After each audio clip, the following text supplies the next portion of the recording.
भवसंभव भीति भेदनम सुख संपद करुणानिकेतनम व्रतदान तप क्रिया फलम सहजानंद गुरुम भजे सदा वर्णिवेश रमणीय दर्शनम मंदहास्य रुचिरान नाम्बुजम पूजितं सुरनरोत्तमे मुदा धर्मनंदन महं विचिन्तये त्वं सुकान्तवृतं कान्तं त्वं कान्तं सर्वदोगतं त्वं गते द्वेगदेवत्वं त्वं वन्दे भक्तिकासुतम्। सर्व अवतारी सर्व कारणना कारण अपना सौना मोक्षदाता इष्टदेव भगवान श्री स्वामीनारायण स्वामीनारायण संप्रदाय दक्षिण विभाग अधिष्ठाता देव वड़तालवासी श्री लक्ष्मीनारायण देव हरिकृष्ण महाराजनी छत्रछाया में साराय सोरठ प्रदेशना प्राण समान जूनागढ़पति राधारमण देवना दिव्य सानिध्य में भगवान श्री हरिना दिव्य चरणारविंद थी अंकित थયેલ सादीभूत अगतरायनी आ धरा उपर मंदिर में बिराजमान अर्चा स्वरूप भगवान श्री हरिना दिव्य सानिध्य में शाकोत्सवना शुभ प्रसंगे सभा में उपस्थित धर्मकुळ आश्रित वाला सर्वे अमारा संतो पार्षदों श्रीजीना लाडीला धर्मकुळ आश्रित वाला सर्वे सत्संगी हरिभक्तों सर्व धर्म प्रेमी सज्जनों सर्व मोक्ष भागी जीवात्माओं दरेक भक्तजनों ने अमारा हृदयपूर्वक जय स्वामीनारायण।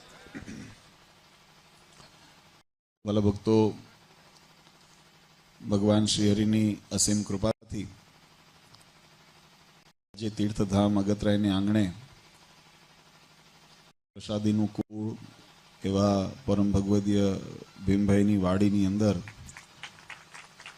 आपणे आ दिव्य शाकोत्सव माणी रह्या छीए ए खूब आनंदनी वात छे। संतोए संसारनी अंदर जीवात्माने जे प्राप्ति थई छे एनो महिमा केवो होय एना विषे खूब सुंदर बात समजावी छे। संसार में जीवात्मा ने जो कोई पदार्थनी अथवा वस्तुनी कदर क्यारे थाय तो आपणे ज्यारे एनु मूल्य समझीए एनी किंमत समझीए एनी अप्राप्यता होवा छतां पण प्राप्त थयुं होय एवो महिमा समझीए त्यारे आपणने एना विषे विशेष कंईक एना माटे महत्व समजाय छे। આપણે જુઓ ઘણી વખત સોનું છે તો એ ગમે ત્યાં નથી મળતું એટલે એની કિંમત વધારે છે, હીરા છે તો એને ગમે ત્યાં રજડતા નથી મળતા એટલે એની કિંમત વધારે છે, કાંકરા પથરા આપણને રસ્તે ચાલતા ટીપે ચડાય પગે આપણને અથડાતા હોય એટલે આપણને એની કિંમત ઓછી છે। આ સંસારની દ્રષ્ટિએ જે મૂલ્યો થાય છે એના કરતા अपना शास्त्रों की दृष्टिए आध्यात्मिक दृष्टिए शेनु मूल्य गण्यु छे आ वस्तु समझवा जेवी छे। आपणे सहज अपना समाजनी अंदर एवी कहेवत होय नाणा वगरनो नाथीओ अने नाणे नाथालाल। संसारनी दृष्टि छे अने जगतनी दृष्टिए जोईए तो आपणे मान सन्मान कोई प्रतिष्ठित व्यक्ति होय, कोई सर्वसत्ताधीश होय, कोई चक्रवर्ती राजा होय, कोई धनाढ्य होय तो एनी तरफेनु आकर्षण अने एनी तरफेनु मान आपणे सहजे वर्ताय, पण आध्यात्मिक दृष्टिनी अंदर जो जोईए शास्त्रनी दृष्टिनी अंदर जोईए तो शास्त्रकारोए बहु सुंदर विवेक शीख्यो छे। विवेक शुं शीख्यो? जगतनी दृष्टि अने शास्त्रनी दृष्टि एनी अंदर भेद शुं छे ए वस्तु समझवा जेवी छे। जो ए समजाई जाय तो आपणने मूल्य शेनु करवुं ने कोणुं मूल्य गणाय ए वात आपणने समजाय। अने ए वात एवी शास्त्रोए बतावी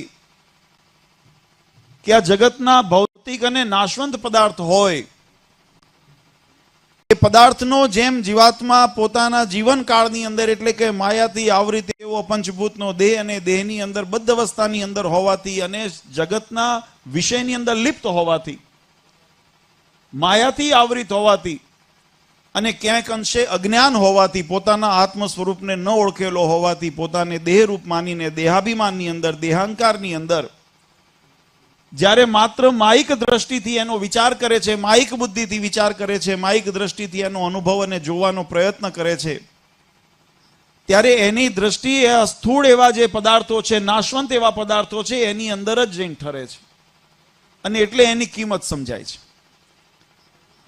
પણ જ્યારે એ જીવાત્માને જ્ઞાનની પ્રાપ્તિ થાય, સમજણની પ્રાપ્તિ થાય અને વાસ્તવિકતાનો અનુભવ, અહેસાસ થાય કે આ જગતની અંદર જે સ્થૂળ ભાવથી અમે પામેલું જે તમામ જે પણ કંઈ પદાર્થ હોય અથવા તો જગતના વિષય વાસના વગેરે જે એના અનુભવો હોય, એ અનુભવની મર્યાદા, એની આયુષ્ય એ નિર્ધારિત થયેલી છે ને એક દિવસ એનો નાશ થવાનો છે. ત્યારે એની અંદર એ જ્ઞાનના ચક્ષુ જ્યારે ઉદય થાય, મહારાજે જ્ઞાનનું સ્વરૂપ વચનામૃતની અંદર સમજાયું છે. મહારાજ કે આ જગતની અંદર જે 4 પ્રકારના પ્રલય કીધા, એવા પ્રલયને જાણે અને કીટથી બ્રહ્મ સુધીના જે તત્વો છે એનું આયુષ્ય, આવરદા ને નાશવંતપણું જાણે, એનું નામ સાચું જ્ઞાન થયું કહેવાય.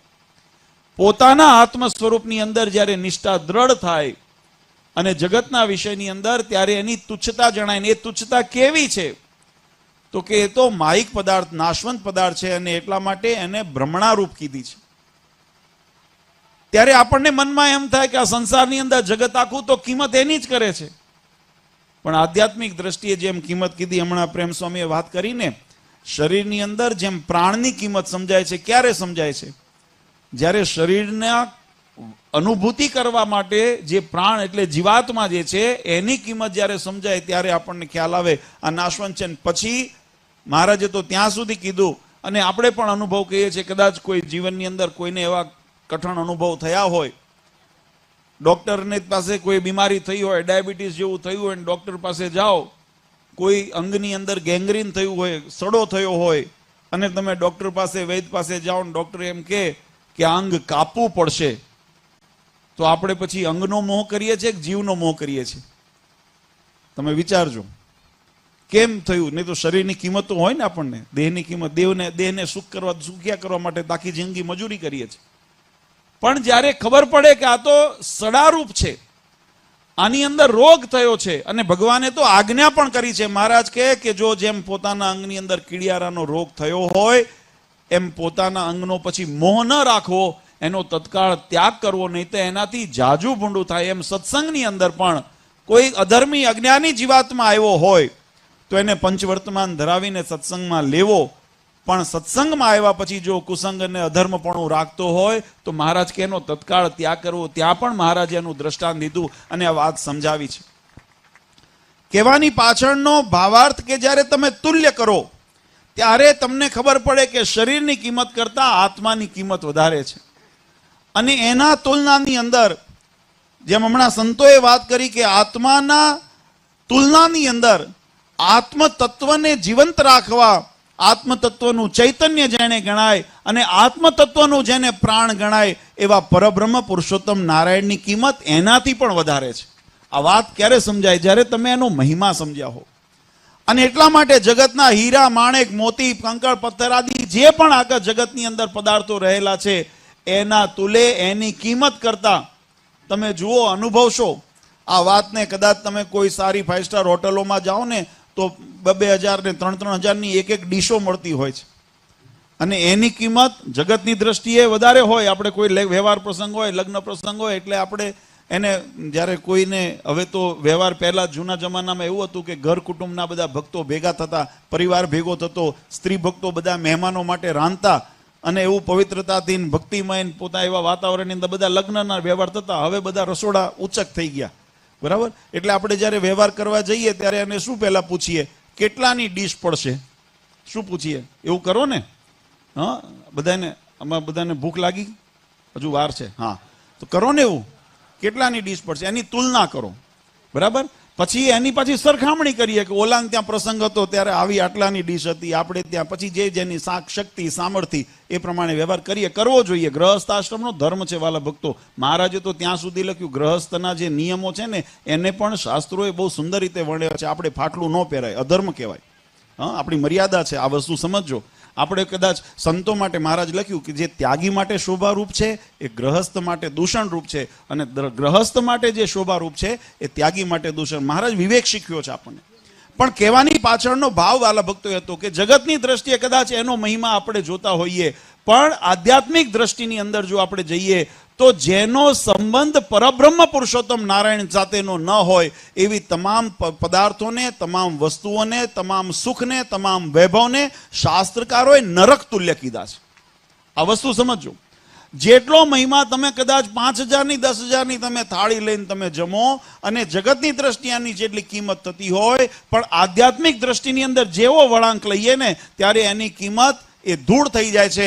અને આપણે ત્યાં પછી એક સાકરનું બટકું હોય, પતાસાનો ગાંગડો હોય કે સિંગદાણા હોય, પણ ભગવાનને ધરાવેલા હોય અને પ્રસાદમાં આપવા આવે ને ત્યારે એને સીધે આપણે માથે અડાડીએ છીએ. આ આપણો ભાવ છે, આ આપણી સંસ્કૃતિ છે. એની કિંમત છે ને. ડમણા સ્વામીએ કીધું રીંગણાની શું કિંમત. આપણે ત્યાં સારા નરસા પ્રસંગ હોય ત્યારે આપણે ક્યારેય એવું ન વિચારીએ કે ચાલો રીંગણાનું શાક કરીને બધાને જમાડશું. હા, કારણ કે વ્યવહારિક ગ્રહસ્થ આશ્રમની અંદર આપણે તો સારું જે પણ હોય એના વધારે મોંઘી વસ્તુ હોય એવી આપણે પસંદ કરવા જોઈએ. રીંગણાને તો અમારે ચરોતરની અંદર એને ડીટિયા કે, એટલે એમ કે ભાઈ ડીટિયા શું ખવડાવવા એમ. પણ જ્યારે ભગવાનના યોગમાં આવ્યું ત્યારે એની કિંમત થઈ ગઈ. આજે દેશ હોય કે વિદેશ હોય, જો શાકોત્સવ કરવો હોય તો રીંગણા જોઈએ જોઈએ જોઈએ, એનું અનિવાર્યપણું થઈ ગયું. એની પાછળનો હેતુ એ નહોતો કે રીંગણા સસ્તા હતા કે મોંઘા હતા. એની પાછળનો હેતુ એ હતો પરબ્રહ્મ પુરુષોત્તમ નારાયણના યોગમાં આવ્યા, એની દ્રષ્ટિમાં આવ્યા અને ભગવાને એનો ઉત્સવ કર્યો. માટે આજે દેશ વિદેશની અંદર એના ઉત્સવો થાય છે. જેમ એક નાનો એવો શીરો હોય, આપણે કોઈ પણ, મેં કીધું એ પ્રમાણે તમે 10,000 રૂપિયાની થાળી લો ને માથે ન અડાડો તમે, પણ ભગવાનનો પ્રસાદ તમને મળ્યો હોય તો એને તરત માથે અડાડવાનું મન થાય. એનો મહિમા સમજાણો છે. અને એટલું જ નહીં, આની સાથે સાથે આપણે જે ભૂમિની અંદર બેઠા છીએ, આ સોરઠ પ્રદેશ, તો અમથોય રળિયામણ હમણાં સ્વામીએ બહુ સુંદર વાત કરી કે સોરઠને વૃંદાવન તુલ્ય ગણ્યો છે. અને આપણા શાસ્ત્રોની અંદર બહુ સુંદર વાત લખી, અહોભાગ્યમ અહોભાગ્યમ નંદ વ્રજ ગૌ સકામ. આ વ્રજના વાસીઓને, વૃંદાવનના જે વાસીઓ છે એના અહોભાગ, ખાલી ભાગ્ય નથી, અહોભાગ્ય છે. અહોભાગ્યમ અહોભાગ્યમ. શા માટે? તો કે પરબ્રહ્મ પુરુષોત્તમ નારાયણ પૂર્ણ બ્રહ્મ, પરમાનંદમ પૂર્ણ બ્રહ્મ, શાશ્વત સનાતનમ, એવા જે પૂર્ણ બ્રહ્મ સનાતનમ, ભગવાન જે પૂર્ણ બ્રહ્મ, એવા જે સનાતન પરમાત્મા પુરુષોત્તમ નારાયણ છે એ એના સખાવત થઈને વર્તે છે. એનાથી મોટું ભાગ્ય શું જોઈએ? એમ આપણે જો આમ જોઈએ ને તો આ સોરઠની ધરા, ગુજરાતની ધરા અને આપણા વડવાઓએ ખરેખર અહોભાગ્યમ અહોભાગ્યમ કે સોરઠવાસી નામ, કે આપણને ભગવાનના એવા ચરણ કમલથી અંકિત થયેલી જેટલી કિંમત કદાચ મોટા ઇમારતોની કે મોટા એવા બિલ્ડિંગોની કદાચ ન હોય ને, એનાથી વિશેષ કિંમત આ ધરાની રજની કિંમત છે. આ ધરાની માટીની એટલી કિંમત છે. અને આ તો હકીકત છે. તમે કદાચ ઘણા બધા અનુભવ કર્યા હશે ને ઘણા બધાને વિશ્વાસની વસ્તુ છે, એટલે જો વિશ્વાસ કરો તો ખ્યાલ આવે. મહારાજે પોતાના સ્વહસ્તે મંદિરો બંધાવ્યા ને, 6 મંદિર, વડતાલ, ગરડા, ધોલેરા, જુનાગઢ, અમદાવાદ, ભુજ આદિ મહારાજે મંદિરો નિર્માણ કરાવ્યા. પોતાના હાથે સ્વસ્વરૂપોની મહારાજે સ્થાપના કરી. અને એનો મહિમા કેટલો છે! ઘણા એવા અમારા જીવનની અંદર અમે અનુભવ કર્યા છે કે કોઈને કોઈ મહાવ્યાધિ આવી હોય, મહારોગ આવ્યા હોય, અને એ ભક્તો ત્યાં ભગવાનના સ્થાપિત દેવોના, ભગવાનના મંદિરની અંદર સેવા માટે રોકાણા હોય અને ત્યાં હંજવારીની સેવા કરતા હોય, મંદિરને સાફ કરવાની, વાળવાની સેવા કરતા હોય. અને વાળવાની સેવા કરતા હોય ત્યારે હજારો ભક્તો જે ભગવાનના દર્શનાર્થે આવ્યા હોય, એટલે બહારથી જ્યારે આવે ત્યારે થોડી થોડી ધૂળ, રજ એની અંદર પગમાં ચોટીને આવતી હોય. એ રજ જે નીકળે એ રજ ભેગી કરીને પડીકું બનાવીને લઈ જાય. કોઈ પૂછ્યું કે આ તમે આ રજ કેમ લઈ જાઓ? તો કે મારે ત્યાં બીમારી છે ને, આ ભક્તોની રજ, જો ભગવાનના દર્શને આવેલા ભક્તોની રજ જો એને હું આપું ને તો એનું જીવનું કલ્યાણ થાય, આવો એને સારું થાય, નિરોગી થાય, જે જેની ભાવના હોય. પણ આવો મહિમા એ મંદિરોનો અને મંદિરમાં આવનાર ભક્તોનો છે. એના અહોભાગ્ય છે. અહોભાગ્યમ અહોભાગ્યમ. આજે એ વસ્તુને સાકાર કરવા આપણે ખરેખર આ પૂર્વ સંતોએ આગતરાયનો મહિમા તો ખૂબ ગાયો, અને અમે પણ ઘણી વખત અહીંયા આગત્રેમાં પ્રસંગોપાદ આવવાનું થયું. આપણે સંકલ્પે કર્યો હતો જ્યારે મારા ખ્યાલથી ત્યારે પર્વતભાઈની વાડીની અંદર આપણે ઉત્સવ, શાકોત્સવ નિમિત્તે જ હતું. મેં કીધું દર વર્ષે શાકોત્સવનો મેળ નહીં ખાય હો, આપણે તો કારણ કે બધાને વારા ફરતી ચાન્સ આપવો પડે ને, પણ આપણે ચોક્કસ અહીંયા, કારણ કે આ માનસી પૂજા ધામ છે એટલે આપણે અહીંયા આગળ માનસી પૂજા મહાપૂજા મહોત્સવ આપણે પણ કરવો છે. અને એ પછી નાના મોટા થયા, કદાચ નાનાલાલજી એક બે વખત આવેલા પણ છે પ્રસંગની અંદર, પણ મારી હાજરીમાં કરવાનું બાકી છે. આપણે કરશું એક વખત પાછો. આ ધામનો એનો મહિમા એટલા માટે વાલા ભક્તો, ભગવાને આ ધરા ઉપર કહેવાની પાછળનો ભાવાર્થ વાલા ભક્તો, જીવાત્માના કલ્યાણ. મહારાજે વચનામૃતની અંદર બહુ સુંદર વાત સમજાવી. મહારાજ કે ભગવાન આ ધરા ઉપર પ્રગટ થાય છે ને તો એ જીવાત્માના કલ્યાણને અર્થે થાય છે. અને પ્રત્યેક લીલા ચેષ્ટા પરમાત્મા જે પણ કોઈ કાર્ય કરતા હોય એની અંદર જીવાત્માનું કલ્યાણ સમાવિષ્ટ હોય, એવી રીતે પરમાત્મા કાર્ય કરતા હોય. અને એના અનેક પરચાઓ, મહારાજના અનેક એવા પ્રતાપના દર્શન મહારાજના જીવનકાળ દરમિયાન અનેક સ્થાનોની અંદર મહારાજે કર્યા. અને મહારાજ કીધું કે એવા ભગવાનના ચરિત્રોને નિત્ય સંભાળી રાખવા, જે અવસ્થાની અંદર, જે અવતારની અંદર, જે સ્થાનોને વિશે, કારણ કે એનો મહિમા એવું છે. ભગવાન, આપણા શાસ્ત્રો એમ કે યદ પદે તીર્થ જાતમ, જ્યાં ભગવાનના ચરણ પડ્યા હોય, મહાપુરુષના ચરણ પડ્યા હોય એ મહાન તીર્થ બને. એમ ભગવાન પછી મૂર્તિ રૂપે આવ્યા હોય, મૂર્તિમંત રૂપે આવ્યા હોય, દિવ્ય રૂપે આવ્યા હોય, કે ભગવાન સાક્ષાત મનુષ્યાદી આકૃતિ ધારણ કરીને આવ્યા હોય, પણ ભગવાનનો જ્યાં યોગ થયો છે ને એ તીર્થધામ તુલ્ય થાય. અને એટલા માટે આપણે એને તીર્થધામ, અને માનસી પૂજા ધામ તરીકે આપણે ઓળખીએ છીએ. આ સંસારના જગતના બીજા પૃથ્વીના ટુકડા હોય ને એનાથી આનો મહિમા, આનો ગરિમા વિશેષ છે, કારણ કે અહીંયા પરમાત્માનો યોગ છે. અને આ સ્પંદનો એવા હોય, મહારાજે લખ્યું નૈમિષારણ્ય તુલ્ય ક્ષેત્ર જાણવું, જ્યાં મનોમય ચક્રની ધારા કુંઠિત થઈ જાય, મનના વિકારો જ્યાં શાંત થઈ જાય અને ભગવાનની અંદર મનને ચિત્તને એકાગ્ર કરવાનું આપણને બળ બુદ્ધિ શક્તિ મળે, આપણને પ્રેરણા મળે, એવું જે સ્થાન. આ વાત બહુ સુંદર સમજવાય. મહારાજ લોયામાં જ્યારે શાકોત્સવ કરતા ને ત્યારે એક વખત મહારાજની સભા કરીને બેઠા હતા, ત્યાં નિત્યાનંદ સ્વામીએ મહારાજને બહુ સુંદર પ્રશ્ન પૂછ્યો છે. આમ તો મહારાજે વચનામૃતની અંદર એની બહુ સુંદર સવિસ્તાર, પણ એમાં મહત્વની બે ત્રણ વાત હું તમને યાદ કરાવું. મહારાજ નિત્યાનંદ સ્વામીએ પ્રશ્ન પૂછ્યો કે આ જીવાત્માને જગતની અંદર બે પ્રકારે જીવાત્માના સ્વભાવ અમે જોઈએ છીએ, કે કોઈની સાથે અનહદ હેત થયું હોય, પુત્ર હોય, પરિવાર હોય, સ્ત્રી આદિ હોય, વિષય આદિ હોય, એમાં અનહદ હેત થઈ ગયું હોય, અસાધારણ હેત થયું હોય, અને એનો વિયોગ થાય ત્યારે એનો જીવ પ્રાણ ત્યાગી દે એટલું વસમું લાગતું હોય, પ્રાણ ત્યાગી દે. ઘણા ત્યાગી પણ દેતા હોય છે. કોઈના માઠા સમાચાર સાંભળે ને હાર્ટ એટેક, હાર્ટ ફેલ થઈ જતા હોય, આવા જોઈએ છે. એટલો બધો લગાવ, એટલો બધો હેત હોય. અને ઘણા હોય એને સાધારણ હેત હોય કે ભાઈ જાણ્યું તો ઠીક, કંઈ એનાથી એટલો વિશેષ વિયોગ થાય કે પ્રાણ જતા રહે, એટલો બધો વિયોગનો દુઃખ ન થયું હોય. તો આ બે પ્રકારની પ્રકૃતિ હશે. ત્યારે મહારાજે બહુ સુંદર એને ઉત્તર કર્યો. મહારાજ કહે તો કર્મે કરીને થાય છે. કેવી રીતે? તો કે જ્યારે જીવાત્મા કર્મ કરે ત્યારે ત્રણ પ્રકારના વેગ નિર્માણ થતા હોય છે. મંદ વેગ, મધ્યમ વેગ અને ઉત્તમ, જે તીવ્ર વેગ.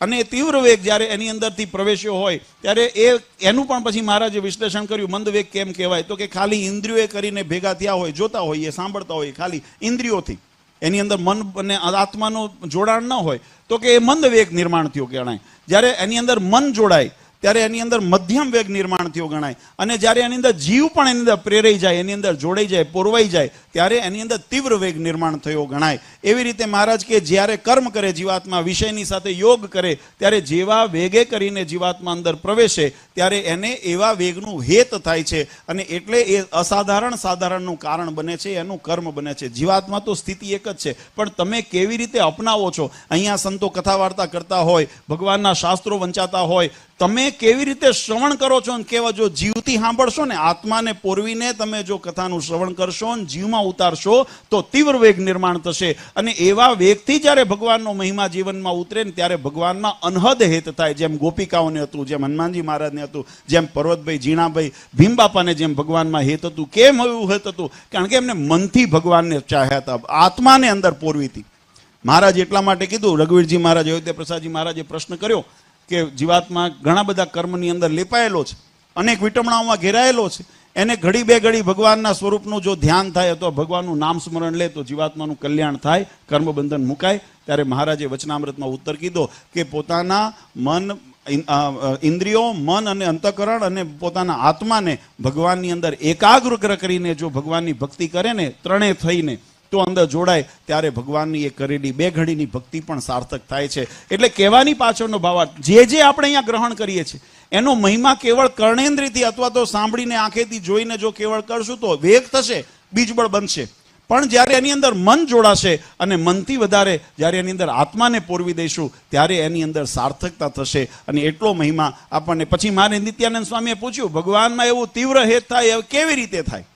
તીવ્ર ભગવાનના સ્વરૂપમાં હેત થાય, આ તો જગતની અંદર વેગથી થાય, તો તીવ્ર વેગ ક્યારે નિર્માણ થાય? ત્યારે મહારાજે કીધું કે જ્યારે 8 પ્રકારના જીવનની અંદર આપણને અસર કરે છે, 8 પ્રકારના વિષયોની જીવાત્માના ઉપર અસર પડે છે: દેશ, કાળ, ક્રિયા, સંગ, શાસ્ત્ર, ધ્યાન, મંત્ર અને દીક્ષા.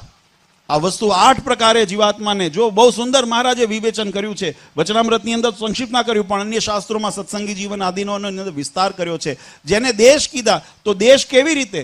તો દેશ એટલે એવું નહીં કે ભારત દેશ કે વિદેશ કે પરદેશ કે એવું નહીં. બહુ સુંદર વાત કરી છે. જ્યાં પરમાત્માનો યોગ થતો હોય, જ્યાં એવા પવિત્ર સ્થાનો હોય, એને દેશ કીધું. એવા દેશનો યોગ થાય, જેને મેં કીધું ને, અહોભાગ્યમ અહોભાગ્યમ, જે આપણા પ્રદેશના, આ સોરઠની ધરતીના, કે અહીંયા ભગવાનના ચરણારવિંદ થયા, એટલે આપણા માટે આ શુભ દેશ છે, આ અશુભ પ્રદેશ છે. આનો યોગ જીવાત્માને થાય. અશુભ જાય તો મહારાજ કીધું યવન આદિ દેશમાં કોઈને જન્મ મળી જાય, જ્યાં ભગવાનની વાત કરનાર કોઈ નથી, કલ્યાણની વાત કરનાર કોઈ નથી. તો એવા દેશના જ્યારે શુભ દેશની પ્રાપ્તિ થઈ હોય, ત્યારે જીવાત્માને શુભ સંકલ્પ થાય અને એની અંદર ભગવાનની અંદર તીવ્ર વેગ થાય. અને મહારાજ કે જ્યારે અશુભ દેશનો યોગ થયો હોય, ત્યારે એને એવા સંકલ્પો થાય કે ભગવાનથી વિમુખ થવાનું એને, અથવા વિષય વાસનાની અંદર આસક્તિ થવાનું એને કારણ બને છે.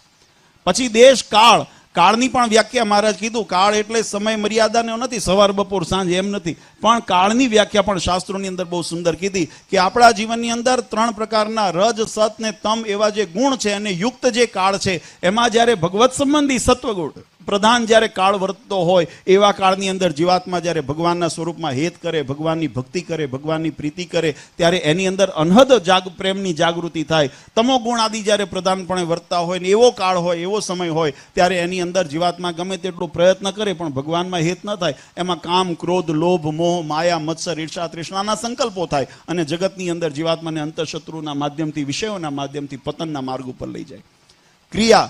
ક્રિયાની મહારાજે પણ સુંદર વ્યાખ્યા સમજાવી છે. સત્શાસ્ત્રોએ પ્રતિપાદિત કરે સદાચારનું આચરણ કરીને, ધર્મ મર્યાદાનું આચરણ કરીને, જ્યારે જીવાત્મા પોતાની વિધિ નિષેધના નિયમ પ્રમાણે જે કર્મ કરે છે, એને શુભ ક્રિયા કીધી છે, એને સત્વ ક્રિયા, સાત્વિક ક્રિયા કીધી છે, એને પુણ્ય ક્રિયા કીધી છે. પણ જ્યારે ધર્મ નિયમને ઉલ્લંઘન કરીને, વિધિ નિષેધના નિયમનું ખંડન કરીને, શાસ્ત્રની મર્યાદાનું ઉલ્લંઘન કરીને, શિક્ષાપત્રી આદિ સંપ્રદાયના બંધારણો આદિ જે પણ આપણા ગ્રંથો છે, ભાગવત ગીતા આદિ જે પણ સનાતન ધર્મની પરંપરાના સદગ્રંથો છે, એની મર્યાદાનું ઉલ્લંઘન કરીને જે કર્મ કરે છે, બધું પાપ કર્મ ને દુષ્કર્મ છે. એવા અશુભ જ્યારે કર્મ જીવાત્મા કરે, ત્યારે એનો વેગ એ પ્રમાણે એને પતનના માર્ગ ઉપર લઈ જાય છે. શુભ કર્મ જીવાત્મા કરે. પછી મહારાજ કીધું સંઘ. સંઘનો પણ બહુ મહિમા બતાવ્યો છે. આપણે કાણા સંઘમાં આપણે ખરેખર ભાગ્યશાળી છીએ કે આ શૂરવીરોની આ સભા બેઠી છે. અહીંયા આગળ નિષ્ઠાવાન ભક્તોની સભા બેઠી. આપણે એના સંઘમાં છીએ. આપણે કાયરોના સંઘમાં નથી, આપણે પાજી પલાવના સંઘમાં નથી, આપણે કુસંગના સંઘના, આપણે પાખંડીઓના સંઘમાં નથી, આપણે દંભીના સંઘમાં નથી, આપણે નિષ્ઠાવાન ભગવાનના એકાંતિક ભક્તોના સંઘમાં છીએ. એની કુમારી આ સંઘની મહિમા છે. એના સંઘમાં રહીશું તો એના જેવા વિચારો, ગુણો આપણા જીવનની અંદર આવે. પણ બાકી પાજી પલાવની જો આપણે છાયાની અંદર રહીએ, અથવા મહારાજ કે કોઈ કપટીના સંઘમાં રહીએ, કોઈ પરધર્મ ને દુરાચારને અધર્મને આચરણ કરનાર, અથવા તો કોઈ પાખંડ કરનાર, એના સંઘમાં રહીએ, તો આપણા જીવનની અંદર એવા દુર્ગુણો આવે. મહારાજ કેવા સંઘનો, 4 પ્રકારના કુસંગનો તો મહારાજે તત્કાળ ત્યાગ કરવાની, અને 4 પ્રકારના કુસંગની વાત કરી. અને મહારાજે આ પાખંડી અને ચોર, પાપી, વ્યસની, કામી, કિમિયા, મહારાજ એના 4 પ્રકારના બધા શિક્ષાપત્રીમાં લખ્યું કે એનો મહારાજ કે ક્યારે કાર્ય તેશામના સંઘમાં, એનો ક્યારેય સંઘ ન કરવો. મહારાજે એટલે સંઘનો મહિમા બતાવ્યો. શુભ સંઘ હશે તો શુભ વાતાવરણની અંદર. એટલે આપણે તો ખરેખર ભાગ્યશાળી છીએ. એ જ રીતે મંત્ર અને દીક્ષા જીવાત્મા માટે બહુ મહત્વનું છે. તમે કોણા પાસે મંત્ર દીક્ષા લીધી છે, તમે દીક્ષા કોની ગ્રહણ કરી છે, ને મંત્ર તમને કેવા મળ્યા છે. જે શાશ્વત પરંપરાથી પ્રાપ્ત અધિકૃત મંત્રની જ્યારે પ્રાપ્તિ થાય ને, ત્યારે એ તમને પુષ્ટિ કરે છે, ત્યારે ફળને આપનાર થાય છે. બાકી મેં પરમ દિવસ પણ સભામાં ગઈકાલે પણ કીધું હતું, ચોપડીથી વાંચી લઈએ, જાતે માથે ટીલા ટપકા કરી લઈએ, જાતે ગમે તેની પાસે જઈને કપડાં બદલી લઈએ, એથી કરીને સત્સંગી થવાતું નથી, સાધુ થવાતું નથી. મહારાજ કે અશુભ છે. એ દીક્ષા પણ અશુભ છે અને મંત્ર પણ અશુભ થઈ જાય છે, અને અશુભ મંત્ર અશુભ દીક્ષાની પ્રાપ્તિથી ક્યારે શુભ સંકલ્પની પ્રાપ્તિ સિદ્ધ થતી નથી. એટલે મહારાજે એનું શાસ્ત્રની પણ મહારાજે વાત કરી કે શાસ્ત્ર કરવું તો કેવા કેવા શાસ્ત્રોનું અધ્યયન કરવું, ભગવાનના સાકાર દ્વિભુજ એવા સાકાર જે ગુણોનું વર્ણન કર્યા હોય એનું પ્રતિપાદન કર્યું. વેદ શાસ્ત્રોની ભગવાને પ્રતિપાદિત કરેલા જે શાસ્ત્રો, શાસ્ત્રની આપણી વૈદિક પરંપરાના એવા સત્શાસ્ત્રોનો જ એનો આશ્રય લેવો. પાખંડ ધર્મને અનુસરતા અથવા તો ભગવાનના અવતારોનું ખંડન કરનારા, ભગવાનને નિરાકાર બતાવનારા આવા અનેક પ્રકારના મતપંથોના વાયરા જગતમાં ચાલતા હોય, એના ઉપદેશ થતા હોય, તમને અર્થનું અનર્થ કરીને સમજાવનારા, શાસ્ત્રનો ઓઠું લઈને પણ અધર્મનું આચરણ કરાવનારા મહારાજ કે એવા વિમુખોના શબ્દ પણ ક્યારે સાંભળવા નહીં, એવા શાસ્ત્રો પણ ક્યારે વાંચવા નહીં. એના કરીને જીવાત્માને અશુભ સંકલ્પની પ્રાપ્તિ થાય, અને અશુભ સંકલ્પની પછી ભગવાનમાં કે તીવ્ર વેગથી આપણને પ્રેમ નથી થતો, વિશ્વાસ નથી રહેતો, મન ડગી જાય છે. મહારાજ કહે ને ઘણી વખત આપણા સંતોએ પૂછ્યું કે મહારાજ સત્સંગમાં હોય ને સત્સંગમાંથી ચલિત થઈ ગયો, કેમ થઈ ગયો? કારણ કે માત્ર દંભ હતો, ભગવાનની અંદર આસ્થા વિશ્વાસને નિશ્ચય નહોતો, કારણ કે શાસ્ત્રનો આશ્રય ખોટો હતો. ખોટા માર્ગે પોતાના મનવાંચિત પોતાના સ્વાર્થને સિદ્ધ કરવા એવા અર્થ કરીને એના જ્યારે દંભ માત્ર કરતા હતા. જીવનની અંદર શિક્ષાપત્રી જેને જીવનની અંદર દ્રઢ કરી હોય ને વાલા ભક્તો, શિક્ષાપત્રીને ચલાયમાન થાય એવો સંકલ્પ પણ ન થાય, અને કદાચ થતું હોય ને મહારાજે જેમ કીધું કે એનાથી એ વેંત આગો રહે, એની સાથે સંગમાં ન રહે, એ રીતે મહારાજે શાસ્ત્રોનું પણ પ્રતિપાદન કર્યું. કેવા શાસ્ત્રો વાંચવા? તો પ્રતિપાદન કરેલા શાસ્ત્રોને આપણે અનુસરવા જોઈએ. અને ધ્યાન, મહારાજ કીધું ધ્યાન કોનું કરવું? તો ભગવાને કીધું પરબ્રહ્મ પુરુષોત્તમ નારાયણ એક, ઉપાસ્ય ઇષ્ટ દેવો નઃ સર્વાવિર્ભાવ કારણમ. પુરુષોત્તમ નારાયણ અને એમના સ્થાપિત દેવો હોય, એમના અવતારો હોય, એમની પ્રમાણેતા પ્રમાણે ભગવાનના જે સ્વરૂપો આપણને પ્રાપ્ત થયા હોય એનું ધ્યાન ભજન ઉપાસના થાય. એનાથી તમે વિપરીત થઈને તમે ગમે તેટલી રૂડી રૂપાળી મોંઘી મૂર્તિને તમે લાવીને તમે પધરાવી હોય, પણ એમાં જો ભગવાનની આજ્ઞા પ્રમાણે પ્રતિષ્ઠા ન થઈ હોય ત્યારે એમાં ભગવાનનો આવિર્ભાવ ન હોય, અને આવિર્ભાવ ન હોય તો એનું ધ્યાન અશુભ ધ્યાન છે, એનાથી ક્યારેય શુભ ફળની પ્રાપ્તિ ન થાય. ભગવાનના સ્વરૂપની અંદર અનહદ જે હેત થવો જોઈએ એવો હેત નથી થતો. આ નિત્યાનંદ સ્વામીના પ્રશ્નનો મહારાજે ઉત્તર કર્યો. એટલે આપણે ભાગ્યશાળી છીએ વાલા ભક્તો કે આ કળિયુગની અંદર આપણને આઠે શુદ્ધતા જે છે, મહારાજે કીધું કે જીવનની અંદર શુભ સંકલ્પ થાય ને ભગવાનના સ્વરૂપની અંદર અનહદેહ થાય, એવા આઠે વસ્તુને મહારાજે આપણને પ્રાપ્ત કરાવી છે. અને એનાથી વિશેષ આપણા ખરેખર ભગવાનની કૃપા ગણું છું કે મળે તો ખરું પ્રારબ્ધે યોગે કરીને પૂર્વે કદાચ સત્કર્મ કર્યા હોય અને એના ફળ સ્વરૂપે મનુષ્ય જન્મ મળ્યો, એના સ્વરૂપે સત્સંગ ઓળખાણો, એના ફળ સ્વરૂપે આપણને ભગવાનની ઓળખાણ થઈ. આ પૂર્વના પ્રારબ્ધ છે, પણ પૂર્વના પ્રારબ્ધને મળ્યા પછી પણ તમે એની ગરિમા જાળવી છે તમને. નહીં તો મળ્યા પછી શું છે કે આપણે કહીએ ને મફતનું મળ્યું હોય ને એટલે કિંમત ન હોય. આ જન્મે તો બહુ દાખલો કર્યો નથી. આમાં મોટા ભાગના ભક્તો એવા છે કે જેને વંશ વારસામાં સત્સંગ મળ્યો છે. મોટા ભાગના ભક્તો એવા છે કે એનારું પરિશ્રમ નથી કર્યો. જ્યારે ભગવાન ગોત્યા હશે એને પૂછો કેટલા વીએ હોવા થયા હતા, કેટલા વર્ષો સુધી રાફડા થયા શરીર ઉપર, ત્યારે ભગવાનની ભેટો થયો, ભગવાનની ઓળખાણ થઈ, કેટલા દાખલા કર્યા, કેટલા વિચરણ કર્યા. રામાનંદ સ્વામીનું જીવન જુઓ, ક્યાં ભગવાન રામાનંદ સ્વામી ભગવાનને પામવા ત્યાં નીકળ્યા. અનંત સંતોના જીવન જુઓ, છેક શ્રીરણ ક્ષેત્ર સુધી જ્ઞાન, વૃંદાવન સુધી જ્ઞાન, કેટલાય અસુરોના કષ્ટ સહન કર્યા, ત્યારે ભગવાનની પ્રાપ્તિ ઓળખાણ થઈ. એટલે જે એનો મહિમા હતો ને એને પરિશ્રમથી પ્રાપ્ત થયું હતું, મહેનતથી પ્રાપ્ત થયું હતું, મહિમા સમજીને પ્રાપ્ત થયું હતું. એટલે એની કિંમત જળવાણી.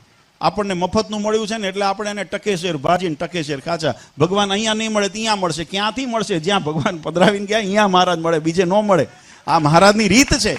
આપણે ઘણી વખત એવો વિકલ્પ ગોતી લઈએ છીએ કે અહીંયા નહીં તો ત્યાં થશે, અહીંયા ભજન નહીં થાય તો આમ કરશું, આમ નહીં થાય તો આમ કરશું. મહારાજ કે એમ આમ તેમ કરવાથી ભગવાન રાજી થતા નથી. તો ભગવાને જેમ કીધું છે એમ કરશો તો ભગવાન રાજી થશે. એનો મહિમા વચનામૃતની અંદર મહારાજે સમજાવ્યો છે. એટલે ખરેખર આપણે બધા બળભાગી છીએ કે આપણને પ્રારબ્ધ યોગે કરીને મળ્યું. પણ તમને બધાને ધન્યવાદ એટલા માટે. અને એમાંય હું ભગવાનની જ કૃપા, કારણ કે મતિના નિયંતા ભગવાન છે, બુદ્ધિના પ્રેરક ભગવાન છે. આપણા ઉપર ભગવાનની આઠે હાથથી આમ તો 4 ભુજા, 8 ભુજા, 1000 હાથ આપણે બધા ભગવાનને કહે છે. હું એમ માનું છું 1000 હાથ આપણા ઉપર ભગવાનના છે કે જેથી કરીને આપણી મતિ સ્થિર રહી છે. નહીં તો આ કળિયુગના વાવાઝોડા વંટોળની અંદર ક્યારેય આપણને વહી જાય, આપણી મન મતિ ક્યારે ભ્રષ્ટ થઈ જાય એનું કોઈ ઠેકાણું ન રહે. પણ જેના ઉપર ભગવાનની કૃપા હોય ને એની જ મતિ સ્થિર રહે. બાકી તો જગતના વાયરાની અંદર વહેતા વાર ન લાગે. ક્યાંક માન આડું આવે તો ક્યાંક અહંકાર આડો આવે. હમણાં સંતોએ વાત કરીને કે ધર્મકુળને અમારે જો મહારાજના વખતમાં આ સંતો મુક્તાનંદ સ્વામી જેવા મોટેરા સંતો હતા, પર્વતભાઈ જીણાભાઈ જેવા રામાનંદ સ્વામીના શિષ્યો હતા. આ તમે જુઓ, આપણે સત્સંગની રીત જુઓ. પણ રામાનંદ સ્વામી જે દિવસે પધરાવીને ગયા શ્રીજી મહારાજને કે આજથી આ તમારા ગુરુ ને અમારા સ્થાને અમે અહીંયા સ્થાપન કરીએ છીએ, પછી રામાનંદ સ્વામીના વડીલો ઉંમરલાયક હોવા છતાં પણ એમાં વિશ્વાસ રાખીને એક ગુરુ વચનની અંદર ભગવાનપણાની પ્રતીતિ થઈ. એક નાનું ચરિત્ર આપણને સમજાવવા માટે મુક્તાનંદ સ્વામીનું કર્યું મહારાજે. મુક્તાનંદ સ્વામી જ્યારે મહારાજ જ્યારે રામાનંદ સ્વામી સ્વધામ પધાર્યા અને ભગવાન જ્યારે ગાદી ઉપર પાછા બેસવા આવ્યા, મુક્તાનંદ સ્વામી એક વખત રોક્યા, કાં તો ગુરુની ગાદી છે અહીંયા ન બેસાય. ત્યારે પછી મુક્તાનંદ સ્વામી જ્યારે વાડાની અંદર દેહક્રિયા માટે ગયા, ત્યારે રામાનંદ સ્વામી એમને દર્શન દીધા અને એમને કીધું કે ગાંડા તમે આ ક્યાં ગાંડપણ તમને ઉજ્યું, જેના માટે રામ ગટાગટ મવડી ફૂલી, નામ ગટાગટ મવડી ફૂલી, જમે જે આ ઘર બાર મૂકીને ભેખ લીધો, આજે એ પુરુષોત્તમ નારાયણ તમે મળ્યા છે. અને અમે તો કાયમ કહેતા હતા કે અમે તો ડુગડુગીના વગાડનારા છીએ, ખેલના ભજવનાર આવનારા છે, અમે ઓળખાણ કરાવીને ગયા અને તમે હજુય તમારી ભ્રમણામાં છો. અને પછી એમને સમાધિ કરાવી અને સમાધિની અંદર વાલા ભક્તો એમ આપણા શાસ્ત્રોની અંદર નોંધ લીધી કે સમાધિની અંદર રામાનંદ સ્વામી ભગવાન અક્ષરધામની અંદર મુક્તાનંદ સ્વામીને લઈ ગયા અને મુક્તાનંદ સ્વામીને જ્યારે દર્શન કર્યા ને ત્યારે સુવર્ણના સિંહાસન ઉપર અનંત મુક્તોથી ઘેરાયેલા ભગવાન સ્વામિનારાયણ નીલકંઠવાણી રૂપે, જેવા રૂપે એમને લોજમાં મળ્યા હતા ને એવા સ્વરૂપે ભગવાન ત્યાં સિંહાસન ઉપર બિરાજમાન છે અને રામાનંદ સ્વામી સહિત અનંત મુક્તો ભગવાનની આગળ હાથ જોડીને ઊભા છે. એવા દર્શન જ્યારે કરાવ્યા ત્યારે મનની અંદર પ્રતીતિ થઈને પછી જ્યારે સમાધિમાંથી જાગૃત થયા ત્યારે આપણી સંપ્રદાયની આપણે આરતી બોલીએ છીએ, જય સદગુરુ સ્વામી સહેજાનંદ દયાળુ બળવંત બહુ નામી. એમની ભગવાનને હાથી પકડી અને આ એક ચરિત્ર આપણને સમજાવવા માટે કે જગતની અંદર વિશ્વાસ જ્યાં કરવાનો છે ત્યાં ન કરતા, અન્યથા માથા ભટકશો તો એમાંથી કોઈ તમને લાભ નહીં થાય. જે ભગવાન બતાવીને ગયા છે ને એની અંદર વિશ્વાસ રાખજો. અને એ પરંપરાની અંદર ભગવાન સ્વામિનારાયણે પોતાના જ્યારે મનુષ્ય લીલા સંકેલવાનો સંકલ્પ કર્યો ત્યારે પણ જીવાત્માને ભટકવું ન પડે એના માટે મહારાજે 3 ગૂઢ સંકલ્પ કર્યા. એમાં પહેલો સંકલ્પ મહારાજ કીધું કે અમારા પછી અમારો આશ્રય ક્યાં જીવાત્માને થાય. ત્યારે મહારાજ કીધું અમારા પધરાવેલા દેવો, આપણે જુનાગઢ પ્રદેશના ધણી ધીંગોધણી રાધારમણ દેવ, ગઢપુર પ્રદેશના ધીંગોધણી ગોપીનાથજી મહારાજ, વડતાલ પ્રદેશના લક્ષ્મીનારાયણ દેવ, ધોલેરાની અંદર મદન મોહનજી મહારાજ, અમદાવાદ ભુજની અંદર નરનારાયણ દેવ મહારાજ કે અમે આ દેવોને સ્થાપિત કર્યા છે, એનો પ્રત્યક્ષ આશ્રય કરશે અને પ્રત્યક્ષ અમારા આશ્રયને અમારા શરણાગતિનું એને ફળ પ્રાપ્ત થશે. એટલે જીવાત્માને ભટકવું ન પડે એટલે મહારાજે હાલતું ચાલતું જાગૃત બોલતું સ્વરૂપ ભગવાન પોતાનું પધરાવી ગયા અને હજારો ભક્તોને એની પ્રતીતિ થઈ કે એની અંદર ભગવાનનો અખંડ વાસ છે. આજે પણ તમે જાઓ ને ભગવાન આગળ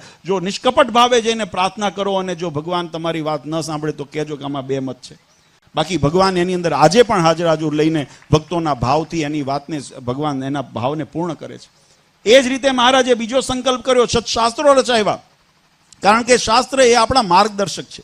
જ્યારે જીવાત્માને કંઈ મૂંઝવણ થાય, કંઈક જીવાત્માની અંદર કોઈ મુશ્કેલી થાય, વચનામૃત વડતાલના વચનામૃતમાં મહારાજ કીધું ને કે અમુક આપણી 4-5 વસ્તુ અવશ્ય જાણવી. કેમ કે કોઈ પૂછે અને કોઈ વખત મન મૂંઝાય. આ બંને સ્થિતિની અંદર જીવાત્મા પાસે જો જ્ઞાન ન હોય, સમજણ ન હોય તો જીવાત્મા એમાંથી ચલાયમાન પાછો પડી જાય. કારણ કે પોતાની પાસે જવાબ નથી અને બીજા કદાચ પૂછે તો એના શંકાનું સમાધાન થતું નથી ને પોતાનું મન શંકા કરે ત્યારે પણ એનું સમાધાન થાય નહીં. એટલે મહારાજે તમામ શંકાનું સમાધાન થાય અને જીવાત્માને કોઈ ગેરમાર્ગે ન દોરી જાય એટલે પોતાના સ્વહસ્તે બંધારણીય શાસ્ત્રો એવા સત્સંગી જીવન, દેશભાગનો લેખ, વચનામૃત જેવા, શિક્ષાપત્રી જેવા મહારાજે શાસ્ત્રો રચ્યા, સંતો પાસે રચાવ્યા અને મહારાજે પ્રમાણિત કર્યા. અને મહારાજ કીધું આનું પાલન કરજો, આની આજ્ઞામાં રહેજો, એ મારી આજ્ઞામાં રીધા બરાબર છે. મહારાજે બીજું વરદાન આપ્યું. અને ત્રીજું, આ બંનેનું રક્ષણ થાય, બહુ મહત્વનું છે. અમે હમણાં 2 દિવસ પહેલા પણ વાત કરી હતી કે અમારી જવાબદારી 2 પ્રકારે મહારાજે આચાર્ય પદની સ્થાપના કરીને 2 જવાબદારી મૂકી છે. અમારે તમને કોઈ આવે, કદાચ કોઈ ભક્ત કોઈ નાની મોટી વ્યવહારિક મુશ્કેલી હોય લઈને આવે તો માવતર તરીકે, ગુરુ તરીકે અમારી ફરજમાં આવે કે એનો પ્રશ્ન હલ થાય. મહારાજે પણ એવું વરદાન આપ્યું ને કે અમારો આશ્રિત અન્ન વસ્ત્ર આબરૂ કરીને દુખ્યો ન થાય. એટલે મહારાજે જે પરંપરા સ્થાપિત, એમ કોઈને અન્ન વસ્ત્ર આબરૂ વગેરેનું દુઃખ હોય તો એનું નિવારણ થાય એના માટે અમે કદાચ માર્ગદર્શન બતાવતા હોઈએ. પણ અમારો મુખ્ય જે હેતુ છે, આચાર્ય પદની જે મુખ્ય જવાબદારી, એમાં મહારાજે 2 વિભાગ બતાવ્યા. એક તો ધર્મ રક્ષણ હેતવે, મદાશ્રિતાનામ સર્વેશામ ધર્મ રક્ષણ, અમારા આશ્રિતોના ધર્મનું રક્ષણ કરજો, એની અમારી મુખ્ય જવાબદારી. અને બીજી, મહારાજ કીધું ભક્તિ માર્ગસ્ય પુષ્ટિ અર્થે મંત્ર દીક્ષા અપેક્ષતે, ભક્તિ માર્ગની પુષ્ટિ થાય એવું કર્મ અને ધર્મનું રક્ષણ થાય, આ 2 જવાબદારી મુખ્યત્વે સોંપી. અને પછી એની અંદર આવાંતરમાં બધું આવી ગયું. એમાં મૂર્તિ પ્રતિષ્ઠા આવી ગઈ, દીક્ષા આવી ગઈ, એમાં ઉપદેશ આવી ગયો, એમાં તમે કદાચ આડાવડે રસ્તે જાઓ તો કાન પકડવાનો અધિકાર આપ્યો છે. આ તો તમને ગમતું નથી, તકલીફ અહીંયા થાય છે. આમ બધા કે હેત કરવું ભગવાનને. મેં કીધું ને હમણાં મુક્તાનંદ સ્વામી જેવા મોટેરા સંતો હતા, પણ ભગવાનના જે દાસાનો ભાવ, સમર્પણ ભાવ જે હતો, અહીંયા આગળ એ બધાની ઉપર પર્વતભાઈ, જીણાભાઈ કે ભીમ બાપા ઉપર ભગવાન કેમ રાજી થયા? કે મુક્તા વડીલ હતા ને, ભગવાનથી પહેલા મોર સત્સંગમાં આવ્યા હતા, રામાનંદ સ્વામીના યોગે કરીને સત્સંગમાં આવ્યા હતા, પણ છતાંય ભગવાનની ઓળખાણ થઈ, પછી જે સમર્પણ ભાવ થયો ને, પછી દાસ થઈને વર્ત્યા. અહીંયા કેવું છે કે ભગવાનનો યોગ થાય ને પછી ભગવાનના બાપ થઈ જવું છે, ભગવાનના ઉપર બેહી જવું છે, ભગવાન અમારા કીધે ચાલે. ઘણા એવા આવે કે શ્રીજી મહારાજ બધું કર્યું, પણ કે આ શિક્ષાપત્રીમાં આ ખોટું કર્યું. એટલે ભાઈ તમે કાળા માથાના માનવી, કાલે સવારે ઉઠશો કે નહીં ખબર નથી.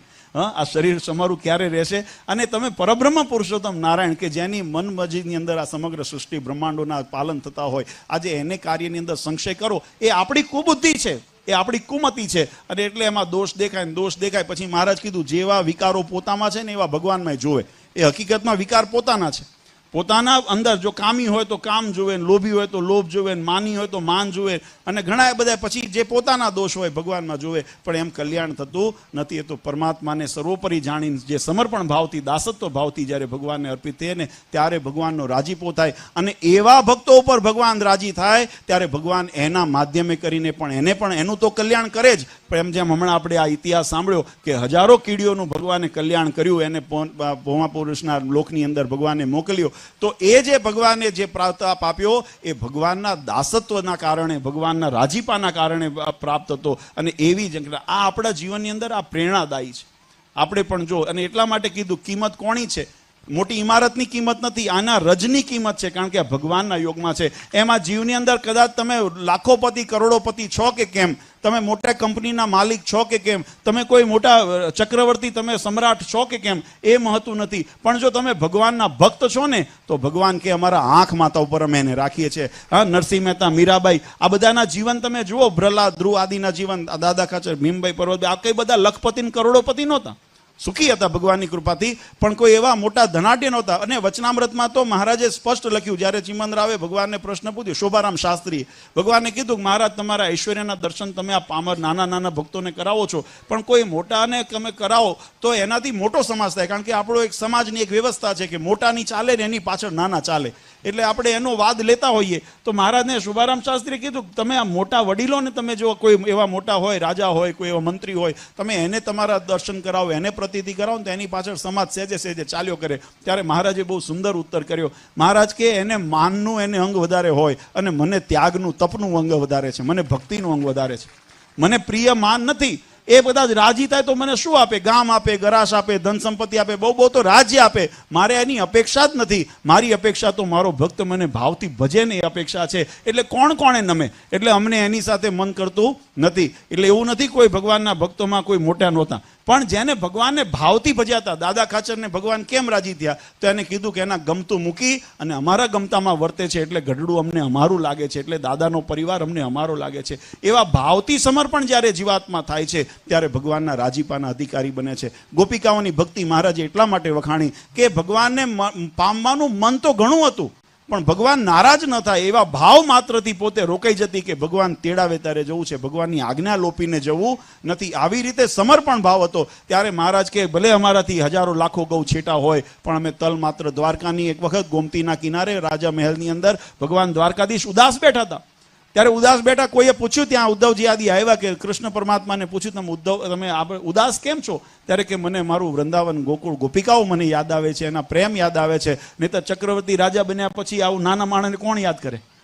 આપણી વ્યવહારિક વસ્તુ છે ને. પણ ભગવાનને મને કોઈ મોટા સુદામાને અર્થે ભગવાન પોતાનું સિંહાસન છોડીને એ પોતાના મિત્ર એવા સુદામાને લેવા દરવાજા સુધી ગયા હોય, સામે ગયા હોય. આપણે વ્યવહારિક મોટા માણસ આવે તો આપણે અગવાઈ કરીએ, પણ નાના માણસ આવે તો એને કહીએ પાછળ આવીને બેસજે, કહેતા હોઈએ ને. વ્યવહારિક છે, પણ ભગવાનની દ્રષ્ટિમાં એવો ભેદ નથી. ભગવાનની દ્રષ્ટિમાં તો જેનો ભાવ મોટો, જેનું ભક્તિ મોટી, જેની સમજણ મોટી, જેની નિષ્ઠા મોટી, જેનું સમર્પણ મોટું, જેની આજ્ઞા ભગવાનની પાલન કરવાની જેની દ્રઢતા મોટી, મહારાજ કે અમારી દ્રષ્ટિમાં એ મોટો છે. અમે એનાથી અળગા માત્ર, ક્ષણ માત્ર પણ અમે રહેતા નથી. જેમ એ અમારા વગર રહી શકતો નથી, એમ અમે પણ એના વગર રહી શકતા નથી. આવો એકાત્મ ભાવ ભગવાને બતાવ્યો.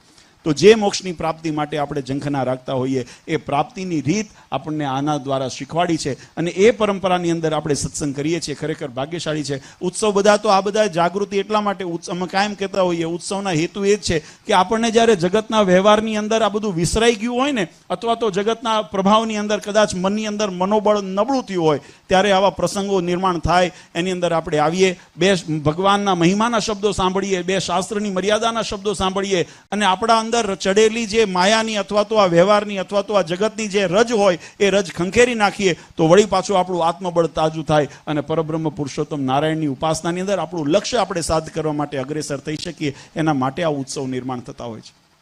ખરેખર ખૂબ આનંદની વાત છે. જોકે શાકોત્સવની કથા તો આપણે ઘણી વખત સાંભળી છે, અને મહારાજની દિવ્ય લીલાને જેટલી વખત વાગોળો ને એટલી વખત એમાંથી અમૃત થાય. આપણે જ્યારે તમે જુઓ ભેંસ આદિ, જ્યારે ગાય ભેંસ બધા ખાતા હોય ને, એને શું કરે, એને વાગોળે ને. અને આપણા વિજ્ઞાન પણ એમ કહે છે કે આપણે કોળીઓ મોઢામાં મૂકીએ ને તો પરબારો ઉતારી ન લેવો, એને ચાવવો થોડી વાર, કારણ કે જેટલું ચાવો ને એટલું એની અંદરથી જે કસ નીકળે એ સુપાચ્ય પણ બને અને આપણને ગુણવત્તા પણ બને. એટલે ભગવાનના ચરિત્રોને વાગોળતા રહેવા, ભગવાનના ચરિત્રોને વારંવાર સંભાળવા. કેમ કે આપણને કંઈક ભગવાનની અંદર કંઈક થોડી ન્યૂનતા આવી હોય તો વળી આવા ચરિત્રો સાંભળ્યા હોઈએ ભગવાનના ઐશ્વર્યના, કારણ કે શબ્દો તો કાને વિમુખોનાય પડતા હોય ને જગતમાં. હમણાં બધા જો પ્રશ્ન ઘણી વખત ઉપડ્યા, ઘણા કે ભગવાન છે, ઘણા કે ભગવાન નથી, ભગવાન આમ છે. મહારાજ હતા ત્યારે એમ કહેતા કે આ તો કોઈ બાબરિયો ભૂત સાધ્યો છે ને કોઈ જીવન મુક્તાનો પંથ ચલાવે છે ને, આ બધું મહારાજના વખતમાં કહેતા હતા. કારણ કે ભગવાનનો અનુભવ નથી, અને આધ્યાત્મ ક્ષેત્ર તો અનુભૂતિનું ક્ષેત્ર છે, આ ઉપદેશનું ક્ષેત્ર જ નથી. અમે કાયમ કહીએ છીએ આ મારા કહેવાથી તમારું કલ્યાણ નહીં થાય, તમે અનુભૂતિ કરશો ભગવાનની હૃદયની અંદર, ત્યારે કલ્યાણ જીવાત્માનું થશે. એટલે કહેવાની પાછળનો બળ ચોક્કસ મળે. ગુરુજનોના, આચાર્યોના અથવા તો શાસ્ત્રોના વચન જ્યારે આપણે સાંભળીએ ત્યારે આપણને બળ મળે. આપણા ઉપર કંઈક જો પેલી અંધકારની કોઈ પટ્ટી બાંધેલી હોય, અજ્ઞાનતાની પટ્ટી હોય, તો એ ખુલી જાય અને આપણને શાશ્વત અને સત્ય સ્વરૂપ આપણને દેખાય. એટલા માટે શાસ્ત્રનો સમાગમ, શાસ્ત્રનો આશ્રય, શાસ્ત્રોએ બતાવ્યું કે એનો આશ્રય કરીને પ્રતિપાદન કરીને જ કરવું. પણ અંતે તો અનુભૂતિનો છે વિષય, એટલે જેટલું અનુભૂતિ થાય એના માટે આપણે દાખલો કરીએ. ભગવાને આ જ્યારે લોયાની અંદર શાકોત્સવ કર્યો ને, ત્યારે ભગવાને પોતાના, નહીં તો ઉપદેશ તો અમારે કાશીદાસ ખાનદાસ કથા બહુ વિસ્તારતી છે કે ભગવાન સુરા ખાચરને ત્યાં ચોરી થઈ, પટારો ચોર લોકો લઈ ગયા. અહીંયા બાપુએ સંકલ્પ કર્યો કે અમારી જો મૂડી પાછી આવે તો અડધી ભગવાનને અર્થે વાપરવી. ભગવાને કર્યું, પટારો તૂટ્યો નહીં, પાછો લાવ્યા, ખોલીને જોયું તો મૂડી અકબંધ હતી. એટલે સુરા બાપુએ એમના ધર્મપત્નીને કીધું કે મારી એવો સંકલ્પ છે કે આમાંથી અડધી ભગવાનને અર્થે, સંતોને અર્થે, સત્સંગને અર્થે વાપરવી. એમના ધર્મપત્ની જ્ઞાની હતા, સમજણવાળા હતા. એ કે બાપુ આ જો ચોર લોકોએ પટારો તોડ્યો હોત તો શું અડધી અડધ રકમ મૂકતા જાત? તો કે ન બને, તો બધું લઈ જાય. તો કે આપણા ભાગ્યનું તો બધું ગયું હતું, આ ભગવાનની કૃપાથી પાછું આવ્યું છે, માટે બધું ભગવાનને અર્થે વાપરો. અને એ રીતે મહારાજે શાકોત્સવનું લીલા કરી. અને એ વખતે પ્રસંગ એવો બન્યો કે મહારાજે પોતે 12 મણ એકાક્ષરી વગારમાં, પ્રેમાનંદ સ્વામીએ લખ્યું, 12 મણ ઘીનો વગાર કર્યો. અને વગાર કરે એટલે મહારાજ પોતે હળદર, મસાલો, મરચું વગેરે એની અંદર નાખે, પછી પોતાના ધોતીએ હાથ લૂવે. અને ધોતી હાથ લૂવે એટલે મહારાજનું ધોતિયું પીળું થઈ ગયું. પ્રેમાનંદ સ્વામીએ લખ્યું, હલ્દીવાલા હાથ લૂવે નિજ ધોતીએ, પીળે પટ શોભે પરિબ્રહ્મ. જો પરબ્રહ્મ પુરુષોત્તમ નારાયણ પીળું પિતાંબર પહેરીને ધારણ કરીને ઊભા હોય એવા દિવ્ય દર્શન થાય છે. પણ કોણે આ વાત સમજાય? તો કે અક્ષર પર પુરુષોત્તમજીએ નર વપુ ધર્યું, એકાંતિક મહામુનિ સમજે મર્મજો. આ ભગવાનનું નરનાટ્ય છે, મનુષ્ય ચરિત્ર છે. આ કોણ છે? તો કે અક્ષરથી પણ જે પર છે એવા પુરુષોત્તમ નારાયણ એમને મનુષ્ય ચરણનું ધારણ કરીને આ ચરિત્ર કરે છે. અને એટલે એની અંદર આ વાત કોણ સમજી શકે? એકાંતિક હોય, મહામુનિ, જ્ઞાની હોય, ભગવાનનો મહિમા જેને સમજ્યા હોય એને આ વસ્તુ સમજાય. પામર જીવને કેમ સમજાય? અને પામર જીવને ન સમજાય એટલે મનુષ્ય ભાવ આવે, નભાવ લે. બન્યું એવું કે સુરાખા છે. એટલે મેં કીધું ને કે શાસ્ત્રો દ્વારા મહિમા જગાય, પણ અનુભૂતિ જ્યાં સુધી ન થાય ત્યાં સુધી અધૂરું છે. અધૂરું છે. જેમ કાશીદાસ ખાનદાસ વગેરે પાટીદાર ભક્તોને સંતોનો સમાગમ હતો, શાસ્ત્રનું જ્ઞાન, શાસ્ત્રની અંદર કોઈ જગ્યાએ વાંચ્યું, ભગવાનના અવતારો હોય, ભગવાનના ચરિત્ર કેવા હોય, ભગવાનના કેવા ઐશ્વર્યના દર્શન, આ બધું સંતોના મુખે સાંભળ્યું. કોઈ સંતોએ કીધું કે અત્યારે પરબ્રહ્મ પુરુષોત્તમ ભગવાન આ ધરા ઉપર મનુષ્ય ચરિત્ર કરે છે, મનુષ્ય લીલાઓ કરે છે, અને લોયાની અંદર દિવ્ય શાકોત્સવ કરે છે. ત્યારે મનમાં સંકલ્પ થયો, જોવા માટે જ આવ્યા હતા કે ભગવાન જો ધરા ઉપર હોય તો કેવા દેખાય, ભગવાનની અનુભૂતિ કેવી છે. પણ ભગવાનનો મહિમા નહોતો, અનુભવ નહોતો ને. અને અનુભવ નહોતો એટલે મનુષ્ય જોયા, મનુષ્ય લીલા કરતા ભગવાનને જોયા. મહારાજ હળદરવાળા હાથ ધોતીએ લૂતા, મનમાં એમ થયું કે આને તો વિવેક નથી અને ભગવાન કેમ માનવા? કોઈ રસોઈયો હોય તો ગમછો રાખે, રૂમાલ રાખે, કટકો રાખે, એમાં હાથ લૂવે. આ પોતાના પહેરેલા કપડા ઉપર હાથ લૂવે છે અને કેમ ભગવાન માનવા એમ કરી પાછા જતા હતા. મહારાજની દ્રષ્ટિ પડી. મહારાજ કીધું કે સંતોને પૂછ્યું, સંતો કોઈ તરસ્યો હોય અને કૂવા કાંઠે આવે અને તરસ્યો પાછો જાય તો એને કેમ ગણવો? ત્યારે મહારાજે સંતોએ કીધું કે મહારાજ એ તો અભાગ્યો કહેવાય ને. આજે આટલી મહેનત કરીને, પરિશ્રમ કરીને, ખર્ચો કરીને તમે કૂવા કાંઠે જાઓ ને તરસ્યા પાછા જાઓ, એનાથી મોટું દુર્ભાગ્ય શું કહેવાય? મહારાજ કે જો ઓલા ભક્તો અમારા દર્શન માટે આવેલા છે પણ અમને મળ્યા વગર જાય છે. ત્યારે મહારાજને સંતોએ કીધું, પ્રેમાનંદ સ્વામી સખા ભક્ત મહારાજના, એટલે એમને રમૂજ કરવાનો અધિકાર હતો. એટલે ભગવાનને ધીમે રહીને કે મહારાજ આમાં એમનો વાંક નથી, વાંક તમારો છે. મહારાજ કે અમારો શું વાંક છે? અમે તો તમારા કહેવા ઉપર જો શાક બનાવીએ છીએ, તમને હમણાં પ્રસાદ આપશું, તમને લાડ લડાવીએ છીએ, અમારો શું વાંક? ત્યારે સંતોએ કીધું મહારાજને, મહારાજ અમે કથા વાર્તા કરતા હોઈએ ને ત્યારે તમારા ઐશ્વર્યના ગુણ ગાતા હોઈએ, મહારાજના રૂપના વર્ણન કરતા હોઈએ ત્યારે અમે એવું કહેતા હોઈએ 3 છોકરાની પાક ધારણ કરી છે, જરિયાની જામો પહેર્યો, સોનેરી સુરવાળ પહેર્યો, કમરમાં કટિબદ્ધ છે, બાજુમાં બાજુબંધ છે, હાથમાં વેડ કડા વીંટીઓ ધારણ કરી છે, પગની અંદર તોડા પહેર્યા છે, ચાંખડીઓ પહેરી છે, મહારાજે મોજડીઓ ધારણ કરી છે. અમે આવું બધું વર્ણન કરતા હોઈએ. અમે એવું વર્ણન ન કરીએ કે મારા તાબેથો લઈને ઊભા છે. આવું તો કોઈ શાસ્ત્રમાં આવતું નથી. અને આવું વર્ણન તમારું રૂપ જોવે કોને વિશ્વાસ થાય કે આ તાબેથો લઈને ઊભા એ પરબ્રહ્મ પુરુષોત્તમ નારાયણ છે, અનંત કોટી બ્રહ્માંડના માલિક છે, એ તાબેથો લઈને ઊભા હોય? આવું કોને નક્કી થાય? ભગવાનનો જેને, ભગવાનના શાસ્ત્રોનો જેને પ્રતીતિ થઈ હોય, વિશ્વાસ થયો, એને તો ખબર હોય ભગવાન નરનાટ્ય કરે છે. ત્યારે પૂર્વે પણ કર્યા. મત્સ્ય અવતાર, કચ્છ અવતાર, વરાહ અવતાર, વામન અવતાર, નરસિંહ અવતાર, ભગવાને રામ અવતાર, કૃષ્ણ અવતાર, દરેક અવતારોની અંદર ભગવાનની ચેષ્ટાઓ જો ને તો એમાં મહારાજે બંને ભાવ બતાવ્યા છે. મનુષ્ય ભાવના પણ દર્શન કરાવ્યા છે ને દિવ્ય ભાવના પણ દર્શન કરાવ્યા છે. પણ જેને એનો યોગ થયો હોય, એમાં વિશ્વાસ હોય, એને પ્રતીતિ થાય કે ભગવાનના ચરિત્રમાં મનુષ્ય ભાવની લીલાઓ પણ સમાવિષ્ટ છે. દૈવી અને અલૌકિક અને લૌકિક બંને ચરિત્રો ભગવાન કરતા હોય છે અને એ પ્રકૃતિને ભગવાન ન્યાય આપતા હોય છે. પણ ભગવાન છે એવી પ્રતીતિ જ્ઞાને કરીને થઈ હોય, સમજણે કરીને થઈ હોય, અનુભૂતિએ કરીને થઈ હોય, ત્યારે એની અંદર વિશ્વાસ અડગ રહે. ખાલી કારણે કરીને સાંભળ્યું હોય તો ન રહે. અમને ખાલી કાને કરીને સાંભળ્યું હતું ને આવ્યા હતા ખરા જોવા, પણ ભગવાનનું આવું ચરિત્ર જોઈને પાછા વળતા હતા. ત્યારે સંતોએ મહારાજને કીધું કે મહારાજ એ તો અબોધ અજ્ઞાની જીવ છે, તમે દયાળુ છો, તમે એના ઉપર કરુણા દ્રષ્ટિ કરો, નહીં તો જીવનું કલ્યાણ બગડશે. અને પછી મહારાજે એમને યાદ કર્યા અને કીધા, કાશીદાસ કાનદાસ, તમે જે જોવા આવ્યા છો જોઈને જાઓ. અને ભક્તોએ પાછળ વળીને જોયું ને મહારાજે ચતુર્ભુજ સ્વરૂપે દર્શન દીધા અને એ અનુભૂતિ થઈ.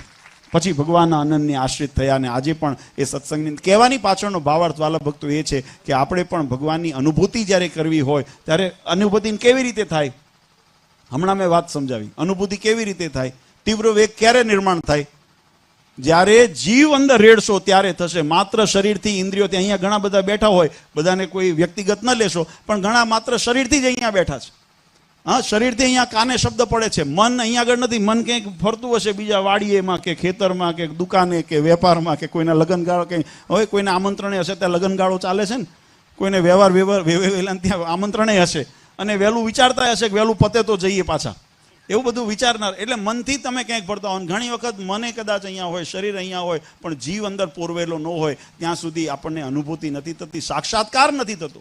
અને સાક્ષાત્કાર કરવા માટે, નિધિધ્યાસ કરવા માટે આપણે આ ઉત્સવ સમય, આ કથા વાર્તા, એનો યોગ અત્યંત જરૂરી છે. અને એટલા માટે વાલા ભક્તો આપણે આ ઉત્સવ કરીએ છીએ. ભગવાને દિવ્ય લીલા 200 વર્ષ પૂર્વે કરી અને એની સ્મૃતિની અંદર આજે આ સોરઠ પ્રદેશની અંદર આ દિવ્ય શાકોત્સવનું આયોજન. આમ તો ઘણા બધા ભક્તોને ઈચ્છા હોય કે અમારે આંગણે પણ થાય, પણ તમે બધા જાણો છો આપણો સત્સંગ બહુ વિસ્તારમાં પથરેલો છે અને ઘણા બધા ભક્તો પહેલા ગામડાઓમાં પ્રસંગો ઓછા થતા, પણ હવે છેલ્લા 2-3 દાયકાથી બધા હરિભક્તોને ભગવાન એવા સામર્થ્યવાન પર કર્યા છે, સમજણવાળા પણ કર્યા છે કે હું પોતાને ત્યાં ઉત્સવ કરવા માટે ઉત્સાહિત હોય છે. ત્યારે બધાને ત્યાં પહોંચવું શક્ય નથી. એટલે અમે આયોજકો સાથે, સંતો સાથે બેસીને નક્કી કર્યું કે આપણે વિસ્તાર વાઇઝ આપણે શાકોત્સવ કરીએ કે આજુબાજુના 5, 10, 15 ગામના ભક્તો બધા સાથે રહીને ઉત્સવ કરે અને એનો આનંદ લે અને ભગવાનના મહિમાની 2 ગુણાનુવાદની શ્રવણ થાય, ભગવાનનો પ્રસાદ મળે. આવું આયોજન થઈએ ને આપણે એ અનુસંધાને પહેલું અમારે ગઢપુર દેશનો શાકોત્સવ લગભગ 10 દિવસ અમે સતત ગરડા દેશના કર્યા, પછી વડતાલ દેશના શાકોત્સવ પૂરા કર્યા અને અત્યારે આપણે સોરઠ દેશના શાકોત્સવ અત્યારે આપણે કરી રહ્યા છીએ.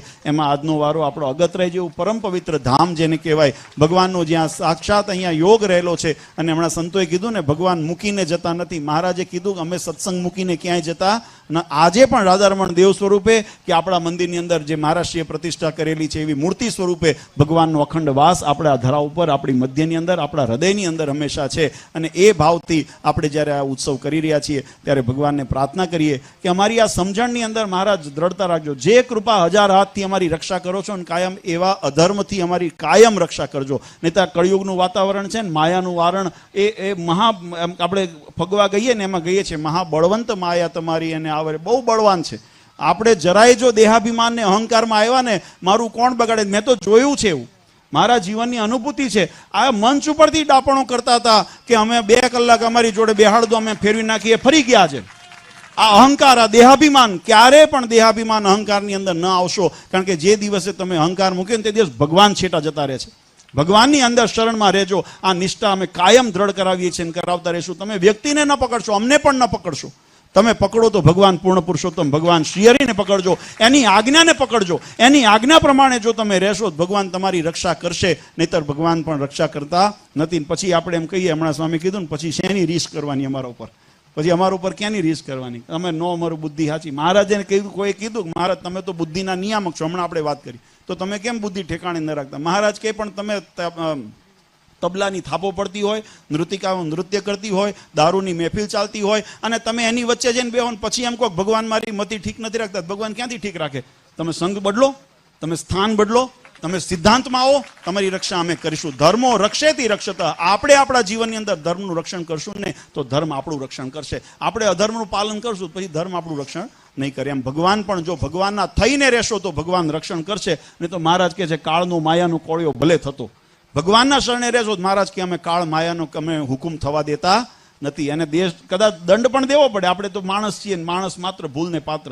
નાની મોટી ક્ષતિઓ ભૂલો આપણાથી પણ થતી હોય, પણ ભગવાનના શરણે આવીશું તો મહારાજ કે એને દંડ દેવો હશે ને તો અમે દઈશું, પણ કાળને હવાલે માયાને હવાલે અમે ક્યારેય કરશું નહીં. અમારા શરણમાં રાખશું. એમ ભગવાનના શરણમાં રહેજો, દેહાભિમાનથી દૂર રહેજો, અંતઃશત્રુને ટાળજો અને ભગવાનની નિયમ અનુસાર, ધર્મ અનુસાર, ધર્મે સહિત ભગવાનની ખૂબ ભક્તિ કરજો. એ જ ભગવાનની પ્રાપ્તિનું અમોઘ સાધન છે. એના સિવાય કોઈ સાધન, ભગવાનને નામ કીર્તન સંકીર્તન લખ્યું, કીર્તન, ભગવાનનું નામ કીર્તન એ સર્વ પાપ વિનાશનમ, એવું શાસ્ત્ર ભાગવતજીની અંદર લખ્યું કે બધા પાપ કર્મ અને માયાના બંધનથી મુક્તિ કરાવનાર એ ભગવાનનું નામ સંકીર્તન છે. એટલે એવું ભગવાનનું ભજન આપણે કરતા રહીએ. એટલે આ વર્ષ પણ જેમ પૂર્વ વક્તાઓએ પણ કીધું, એટલે પુનરાવર્તિ નથી કરતો. આપણે સૌ જાણીએ છીએ કે લક્ષ્મણ દેવ દ્વિશતાબ્દી મહોત્સવ વર્ષ, અમૃત મહોત્સવ, હનુમાન મહારાષ્ટ્રીના પ્રાગટ્યનો અને હનુમાનજી મહારાજનો શતામૃત મહોત્સવ વર્ષ, આવા વિવિધ પ્રકારના આપણે જ્યારે સંપ્રદાય ઉત્સવ ઉજવી રહ્યા હોય એમાં પણ વિશેષ કરીને આ વર્ષે આપણે ભાગ્યશાળી છે કે ભગવાન રામચંદ્રજી એમના મૂળ પ્રાગટ્ય સ્થાનની અંદર આજે સ્થાપિત થયા. 500 વર્ષની જેની ઝંખના હતી, જેને હજારો ભક્તોએ, લાખો ભક્તોએ પોતાના પ્રાણ આહુતિઓ આપી, આજે એનું સાર્થકપણું આપણે જ્યારે જોતા હોઈએ ત્યારે એના સાક્ષી આપણે બન્યા. આવા દિવ્ય વર્ષની અંદર આપણે વિશેષ ભગવાનનું ભજન થાય એટલા માટે ભક્તિ પર્વ ઉત્સવ આપણે કાયમ આખું વર્ષ કરવું છે. તો બધા એમાં પણ વિશેષ જોડાજો. વધારે સમય ન લેતા આજના શાકોત્સવની અંદર પ્રત્યક્ષ અને પરોક્ષ રીતે જેને જેને પોતાની તન મન ધનથી સેવા કરી છે, યજમાન પદ સ્વીકાર્યું છે, સ્વયંસેવક તરીકે સેવા કરી છે અને હજારો ભક્તો આના તમે બધા લાભ લેવા માટે અહીંયા ઉપસ્થિત છો, તમામને પરમ કૃપાળુ ઈષ્ટદેવ ભગવાન સ્વામિનારાયણ ખૂબ સુખિયા કરે અને ખૂબ નિયમ નિશ્ચય પક્ષની દ્રઢતા કરાવે. રાધારમણ દેવનો રાજીપો આ સમગ્ર સોરઠ, અગતરાય આજુબાજુના વિસ્તાર ઉપર કાયમ ઉતરતો રહે એવી ભગવાન શ્રી હરિના ચરણારવિંદમાં પ્રાર્થના કરી પરમ પૂજ્ય સનાતન ધર્મ ધુરંધર આચાર્ય શ્રી અજેન્દ્ર પ્રસાદજી મહારાજ, અસો ગાદીવાળા પૂજ્ય માતુશ્રી અને અમારા સમસ્ત ધર્મકુળ પરિવાર વતી આપ સૌને અનેક અનેક આશીર્વાદ આપી મારી વાણીને વિરામ આપું છું. સહેજાન સ્વામી મહારાજ.